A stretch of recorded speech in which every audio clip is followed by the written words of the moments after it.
Yep, good to go. Okay. Good morning, everyone. Thank you for joining us. I would now like to introduce Jen Franson, representative from SEIU. Good morning. My name is Jen Franson. I am a registered practical nurse, and I'm also proud to serve on the executive board of SEIU Healthcare to represent the region that includes Parry, Sound-Muskoka. Our union represents the voices of 60,000 healthcare workers across Ontario. These past several years have been challenging for families, and they have been especially hard for healthcare workers and the people who rely on the healthcare system. Before I turn to why I'm here this morning as part of this local campaign, I'd like to take a moment to talk about Mike Schreiner. Mike is the kind of leader who listens to healthcare workers. As we were going through hard times, Mike took the time to ask us what was going on with workers and their patients. When well-connected lobbyists were influencing government policy down in Toronto, Mike took the time to talk with healthcare workers about what change was necessary to fix healthcare for the better. And Mike didn't just listen to healthcare workers, Mike heard us. The Green Party of Ontario has a plan that is good for nurses and PSWs. The healthcare plan that Mike and his team put together would mean that patients could get the care they need when and where they need it. On the other hand, let's contrast that approach to the all talk, no action style of Doug Ford, who likes to say he's for the people, but has ignored the cries of us people serving in healthcare. Healthcare workers told Doug Ford about the big nursing home chains that refused to provide workers with PPE. What did Doug Ford do? Doug Ford took the side of the for-profit nursing home industry and shielded them from lawsuits, even as healthcare workers were without PPE and as seniors died in isolation. Healthcare workers told Doug Ford that surgical wait times would get worse if he didn't address the health human resource crisis in our hospitals. What did Doug Ford do? He attacked our jobs, and now nursing vacancies are at a record highs because nurses aren't willing to be exposed to the risks of working in a Doug Ford-led healthcare system. Healthcare workers told Doug Ford that home care services for seniors in rural areas were being neglected. I bet rural families can tell you Doug Ford has failed seniors who need home care services. Simply put, Ontario patients deserve better than Doug Ford's conservatives who abandon people like me on the front line of care. With Matt Richter, the people of Parry Sound-Muskoka can have a champion for healthcare workers and their patients. Parry Sound-Muskoka voters have a chance to send a strong voice to Queen's Park, who will speak up when the community is being ignored by Doug Ford down in Toronto. Today, SEIU Healthcare is proud to officially endorse Matt Richter for Parry Sound-Muskoka and Mike Schreiner in Guelph. We're encouraging all voters to vote for healthcare and send Matt to Queen's Park to work with Mike, who has been a champion for our families, and together they can be champions for yours. Thank you. Thank you, Mike Schreiner. Thank you, Jen, for those incredibly kind words. And thank you so much to you and all the nurses, PSWs, and frontline healthcare workers for your service to our communities, our families, your patients, and just the outstanding care that you've provided for our loved ones, especially through the challenging last 2 years. From the bottom of my heart, I want to thank SEIU for your support and your acknowledgement of the hard work that we've put into standing up for nurses, PSWs, and frontline healthcare workers. I'm speaking to you from my home in Guelph on the Treaty 3 lands of the Mississaugas of the Credit First Nation. And I want to express the Ontario Greens' commitment to the truth and reconciliation process. Ontario Greens are fully committed to standing up for healthcare workers, repealing the Wage Restraint Bill 124, and improving working conditions for frontline healthcare workers, because we know that will improve the care for our neighbors, our loved ones, the people in our communities. Frontline healthcare workers deserve better. Healthcare workers are the backbone of Ontario's healthcare system and have been the backbone of our pandemic response. They're the heart and soul of our systems of care. Yet, Doug Ford continues to freeze their wages and benefits and disregard calls from frontline healthcare workers for the respect, dignity, wages, benefits, and supports that healthcare heroes deserve. It's just astounding that during a public health crisis, the Ford government couldn't even treat healthcare workers with the respect they deserve, providing them with the PPE they need, the wages they deserve, the benefits. You know, healthcare workers' benefits have been frozen, including their benefits that would provide things like better access to mental health care after going through so much trauma in long-term care in our hospitals and throughout our healthcare system over the last 2 years. The Ontario Greens are committed to building a more caring Ontario. Well, healthcare workers are treated with respect. If we want to build a more caring society, it starts with supporting the workers who care for all of us. And so my commitment to all of you is that I will continue to work hard at Queen's Park to be a strong voice for frontline healthcare workers in the legislature. And I'm excited to say that the Ontario Greens have huge momentum in Parry, Sound-Muskoka because of the hard work and persistence of Matt Richter, our candidate for Parry, Sound-Muskoka, and the next MPP for Parry, Sound-Muskoka. Matt, I'm so proud of the work you're doing, and thank you for joining us today. Thank you, Mike, and Jen, thank you, and to everyone in SEIU. I am so proud and honored to receive this endorsement. You know, your trust in myself as being a strong advocate down at Queen's Park naturally is extremely appreciated. I want all of you to know, and that at this moment and going forward, that your trust is acknowledged to come with an opportunity, but a responsibility for myself that I take very seriously. And that is to continue after June 2nd, to be that vocal advocate at Queen's Park and throughout our riding and all of Ontario, as we are a connected riding here with so many people who visit our area or have second residences as well. But to be that strong advocate for fairness, for the funding and the benefits that are so rightly deserved among the personal support workers, the nurses, and all healthcare workers. The emotional stories that have been shared during this campaign and past campaigns and in between election cycles have not been forgotten.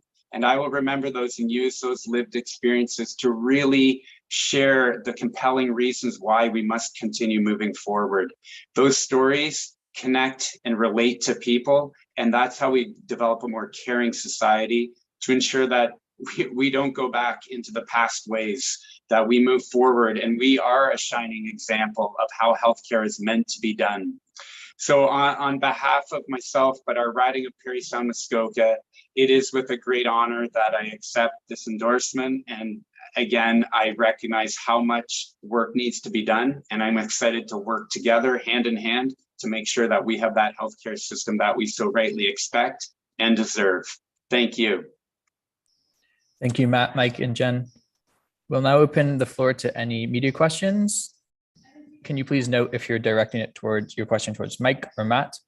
And if you have a question, please use the raise hand function and I will call on you.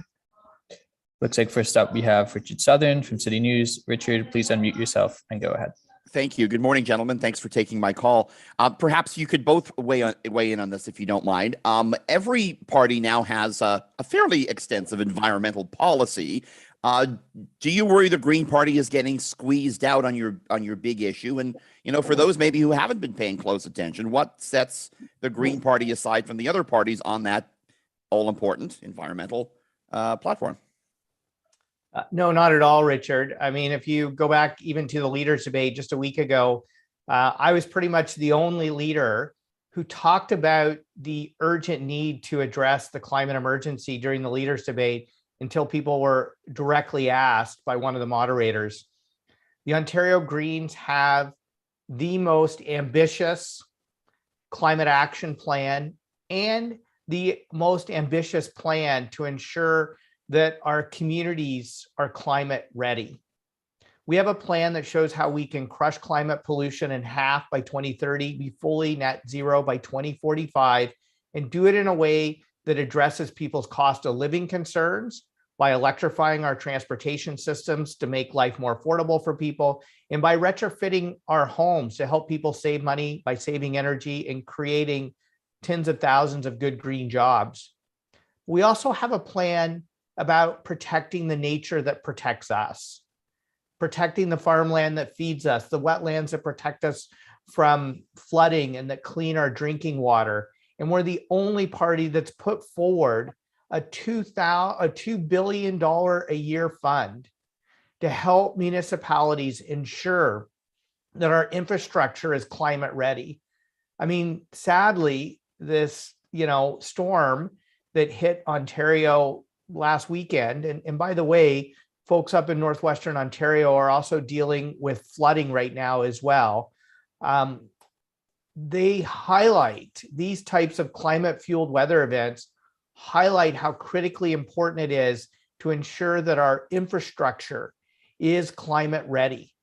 And, the Ontario Greens are the only party that's put a substantial amount of money on the table so that municipalities and our public infrastructure is climate ready. And so I would argue that we need green voices at Queen's Park now more than ever to meet this moment in time where we can set our economy up for success in the new climate economy and ensure that we protect people and the places we love in this province by ensuring that we're climate ready.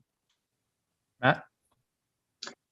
I also would like to add about the Green Party's commitment to connecting the climate crisis and protecting our environment within healthcare, and how we are talking about the environment and climate in an ambitious and responsible way forward, that other parties are actually adopting some of our policies as we recognize that the mental health crisis that is being that continues to build and expand because of climate related issues here in our riding and across Ontario.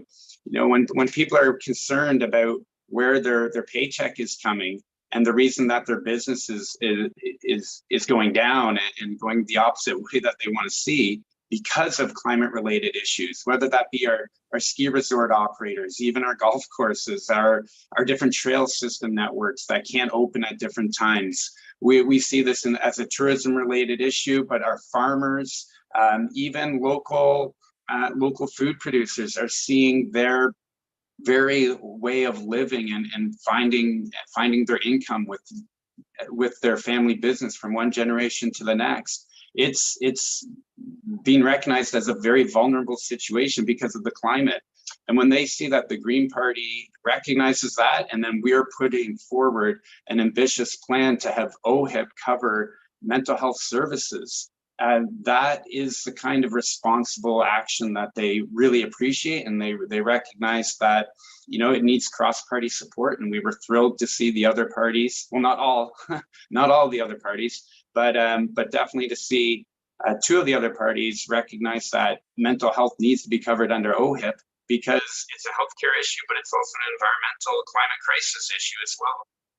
Thank you, Matt. Mike, I think most would agree you've run a strong campaign.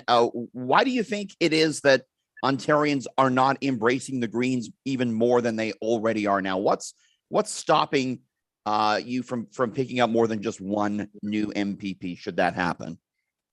Well, we're seeing tremendous momentum and growth in the Ontario Greens.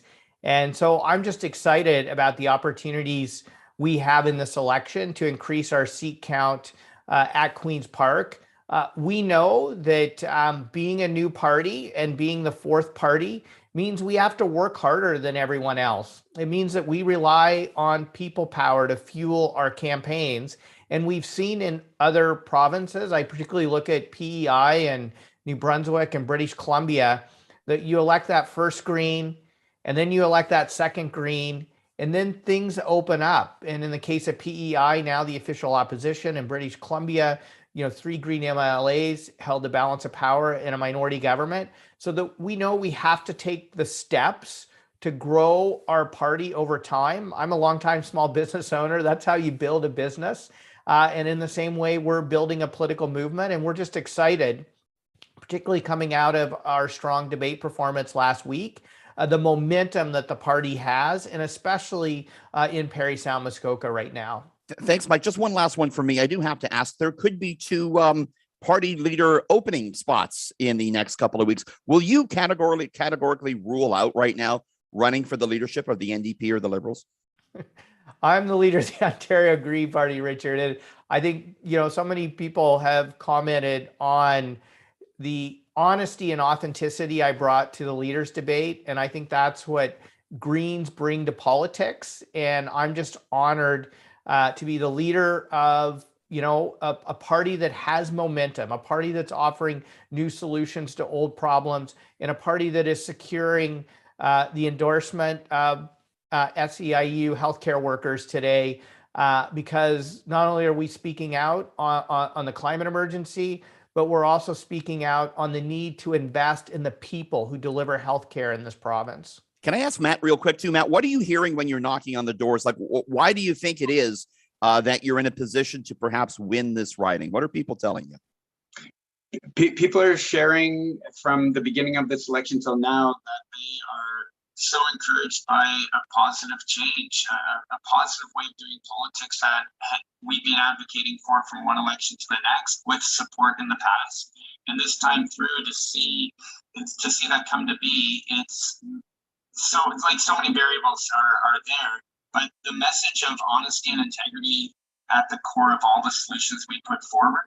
I can only say that on behalf of our riding, people have really embraced that, and they recognize that's the only way to go forward. Perhaps from the 2 years of being through a pandemic, it afforded an opportunity to kind of everybody had a time to pause and reflect on the future we all want and how we're going to get that future. And I think our riding's ready to step up, along with other ridings, obviously Guelph and across Ontario. That the Green Party message of working across party lines and putting people ahead of party is the only way to proceed. And we're ready to go. Thanks, guys. Thank you, Richard. Next up, we have John Michael McGrath from TVO. John, please unmute yourself and go ahead. Good morning. I wonder if I can ask somebody from SEIU about the decision to endorse 2 Green members or aspiring members. The union has a historic relationship with the Liberals and the New Democrats as well. What drove the decision in this case to endorse Matt Richter and Mike Schreiner in particular? Jen, are you okay to take this? Yep. Thank you. Our executive board made the decision to support the Green Party in Simcoe, Muskoka, and Guelph, and it was a unanimous decision. Could I ask, is there any concern on your part that endorsing Greens in these contests might disrupt your relationship with other political parties at the legislature? I'm not aware of any disruption that it would cause. The Green Party does have some great examples and a plan, good plan for healthcare workers. So we do endorse Mike and Matt for a better healthcare system in Ontario. Okay, thank you for that. Mike, one of the topics in this election that has not gotten a ton of discussion is the electricity system. We've had this big storm in central and eastern Ontario, and this now seems like a decent time to talk about the resilience, the sustainability of the electricity system in Ontario. What do you think needs to be done in terms of either making the system more sustainable or more resilient to these kinds of climate-related damages? Yeah, John Michael, we absolutely have to make the investment in making our infrastructure more resilient, and not only our electricity infrastructure, but our transportation and buildings as well. As you probably know, I asked the Financial Accountability Officer to do an analysis of the climate risk to public infrastructure in Ontario, and they were able to finish their work when it comes to buildings, and I know they're working on transportation and electricity infrastructure as well. So buildings alone, they determined just this decade is a $6 billion risk to the province, and that can grow to $60 billion over the next 2 decades if we don't make the investments we need to make our infrastructure more resilient and climate ready. That's exactly why the Ontario Greens have proposed a $2 billion fund that would be, the funding would come through levies on commercial parking facilities to be able to make the investments we need to ensure that our public buildings, our transportation infrastructure, our electricity infrastructure is climate ready to help us better withstand the impacts of the climate disruptions that are already baked into the system. And I just want to say it's also critically important that we do everything we can to crush climate pollution, because we want to reduce the severity and frequency of these extreme weather events. So we know there's already some climate change baked in due to past levels of pollution, and we have to make the investments and adaptation for that. But we still have a huge opportunity to reduce risk. And the Ontario Greens have the most detailed sector by sector, year by year, practical plan to show how we can reduce climate pollution while helping people address affordability concerns and setting our economy up for success. That's all I had. Thank you. Thanks, John. Any other questions? Please use the raise hand function and I will call on you.